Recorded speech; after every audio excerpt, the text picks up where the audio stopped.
प्रत्येक नागरिकांनी मला सांगितलं.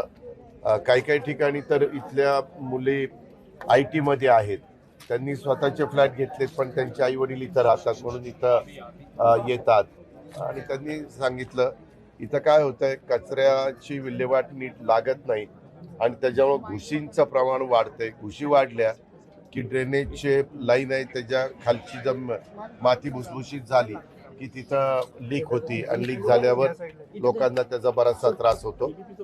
साधारण या परिवार मिलनाच्या निमित्तानं अशा पद्धतीनं गरीब मध्यमवर्गीय जो राहतोय त्याच्या पण समस्या लक्षात येतात. कार्यकर्ते पण भेटतात, लाडक्या बहिणी पण भेटतात, वेगवेगळे समाजातले प्रतिनिधी भेटल्यानंतर त्यांचे पण काही प्रश्न हे लक्षामध्ये येतात आणि ऐकणं आणि स्वतः डोळ्यांनी पाहणं याच्यामध्ये फरक आहे. त्याच्यामुळं आम्ही हा परिवार मिलनाचा कार्यक्रम. या दरम्यान तुम्हाला मोठा प्रतिसाद तुम्ही बघताय. निलेश घायवळचं आहे पासपोर्ट, त्यानंतर त्याच्या घरावर छापेमारी झाली, त्याच्या भावाला परवाना योगेश कदमांनी दिला असं समोर आलं. त्या सगळ्यावर पालकमंत्री म्हणून तुम्ही रिॲक्शन. यामध्ये मी स्वतः CPना सांगितलेलं आहे की कोण कुठल्या गटाचं तटाचं पक्षाचं कुणाचा जवळचा कार्यकर्ता लांबचा कार्यकर्ता कुणाबरोबर फोटो आहेत नाहीत हे असलं काही बघू नका. जर तिथं चूक असेल, जर कोणी कायदा हातात घेण्याचा प्रयत्न करत असेल, नियमाला पायमल्लीला लावण्याचा प्रयत्न करत असेल तर त्याच्यावर ॲक्शन घ्या. त्यांनी मला सांगितलं की जरी काहींनी शिफारस केलेली असली तरी इथल्या CPनी त्यांना परवाना शस्त्र परवाना दिलेला नाही असं स्वतः आयुक्तांनी मला सांगितलेलं आहे. आणि आयुक्तांना पण मी सांगितलं की हे कुणाचाही पुण्यामध्ये असू नाहीतर पुण्याच्या बाहेर महाराष्ट्रात कुठेही असो कायदा सुव्यवस्था चांगली ठेवणं हे सरकार म्हणून आपलं सगळ्यांचं काम आहे. पोलिसांची पण ही महत्त्वाची जबाबदारी आहे. मी त्याच्यामध्ये कुठल्याही परिस्थितीत कुणाकडनंच राजकीय हस्तक्षेप होऊ देणार नाही. मी काल 2 दिवस मुख्यमंत्री उपमुख्यमंत्री आणि आम्ही सगळे तिघं एकत्रच होतो ह्या 2 पंतप्रधानांच्या कार्यक्रमाच्यामुळं. त्याही वेळेस हा विषय निघालेला होता. त्यावेळेस मुख्यमंत्र्यांनी पण हीच भूमिका त्या बाबतीमध्ये मांडली की अजिबात कुणाचे फिकीर करायची नाही.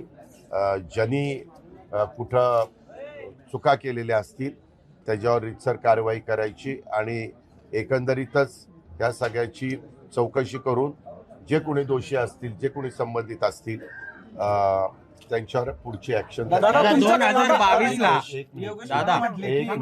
पुढची ऍक्शन घ्यायची.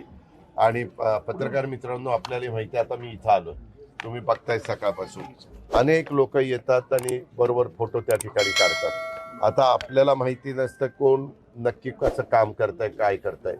त्याच्यामुळं अलीकडे जे काही मोबाईल आलेले आहेत किंवा मोबाईलच्या द्वारे व्हिडिओ काढले जातात किंवा फोटो काढले जातात किंवा सेल्फी काढल्या जातात वगैरे, हे काढल्या गेलेल्या असल्या तरी एखाद्याच्या बरोबर फोटो असला म्हणजे त्याचा संबंध असतो अशातला भाग नाही. पण जर तो कुणी त्यांचे चौकशी करत असताना कुठं फोन संभाषण पुरावे अशा ह्या सगळ्या गोष्टी लक्षात आल्या निदर्शनास आल्या तर त्याच्यावर ऍक्शन घेतली पाहिजे. रवींद्र दंगेकर सातत्याने म्हणतात की चंद्रकांत दादा पाटील हे त्याच्या पाठीशी आहे. ऐका ना, मी आता तुम्ही पत्रकार मित्रांनो माझी हात जोडून विनंती आहे, तुम्ही तुमचा मान ठेवण्याकरता मी थांबलो लगेच. तुम्ही काय करता, माझं बोलणं झालं की हे असं म्हणतो ते तसं म्हणतो, कोणी काय म्हणतं हा ज्याचा त्याचा प्रश्न आहे. मला त्या संविधानाने प्रत्येकाला तो अधिकार दिलेला आहे. माझं एवढंच मत आहे, मी राज्याच्या प्रमुखांशी बोललोय, मी पालकमंत्री म्हणून अनेक वर्ष तुम्ही मला बघताय. त्याच्यामध्ये मागच्या काळामध्ये काही बाबतीमध्ये बरेच त्याला 10-12 वर्ष झाली असतील, काहींना पक्षप्रवेश त्यावेळेस आजमबाई पानसरेंनी मला आग्रह केला होता, ते माझे जिल्हा अध्यक्ष होते पिंपरी चिंचवडचे, आणि तो पक्षप्रवेश झाल्यानंतर माझ्या लक्षात आलं की काहीतरी गडबड झालेली आहे आणि अतिशय चुकीच्या व्यक्तीला पक्षात प्रवेश केला. पण मला कळल्या मी संध्याकाळी काढून टाकलं. त्याच्यामुळे माझा तुम्हाला प्रत्येकाला स्वभाव माहिती आहे. मी जाहीर भाषणात पण बोलतो, माझ्या कार्यकर्त्यांच्या मेळाव्यात पण बोलतो, आणि जेव्हा आम्ही एकत्र सहकारी बसतो तेव्हाही मी सांगतो, बाबांनो मी तुमच्याकरता माझं सर्वस्व पणाला लावील. तुमच्यावर अन्याय झाला तर, तुम्हाला जर कुणी जाणीवपूर्वक त्रास देण्याचा प्रयत्न केला तर पण तुम्हीच जर त्याच्यामध्ये कुठंतरी तुमचे हात त्याच्यामध्ये हे झालेले असतील, खराब झालेले असतील, तर त्याला काही पाठीशी घालायला आम्ही मोकळे नाहीत आणि आमच्याकडे ते होणार. सर दादा पासपोर्ट जप्त करा असं सांगितलं होतं कोर्टाने, तरी पासपोर्ट जप्त केला अहो गेला. त्याच्याबद्दल सगळी ती चौकशी करायला सांगितलेली आहे. कुणी पासपोर्ट दिला, काय दिला, कुणाची शिफारस होती, काय होती, ह्याचा तर शस्त्र परवाना तर दिला नाही असं स्वतः सीपीचं म्हणणं आहे. योगेश कदमांनी दिला असं बोललं जातं. त्यांनी सांगितलं अहो की नेत्याचा दिला, दबाव होता. एक मिनिट तसं नाही. त्यांनी शिफारस केली परंतु सीपीने दिला नाही असं सीपीचं म्हणणं आहे. असं काय करताय? मला स्वतः सीपी म्हणाले दादा शिफारस केली पण त्यावर 2 नेत्यांच्या दबाव होता असंही त्यांनी. पण चौकशी होईल ना बाबा. दबाव कुणाचा होता? उद्याच्याला कुणी त्या ठिकाणी येतं आणि आपण त्यांना काही करतो, परंतु जरी कुणी शिफारस केलेली असली तर पोलिसांचं शेवटी काम आहे त्याची नीटपणे शहानिशा करणं आणि त्याला शस्त्र परवाना देण्याच्या योग्यतेचा तो आहे का, त्याचं मागचं जे काही पोलीस रेकॉर्ड आहे ते व्यवस्थित आहे का हे बघणं, आणि त्याच्यातनं कुणी जर त्यांना सांगितलं असेल तर त्यांनी त्यांच्या निदर्शनास आणून दिलं पाहिजे.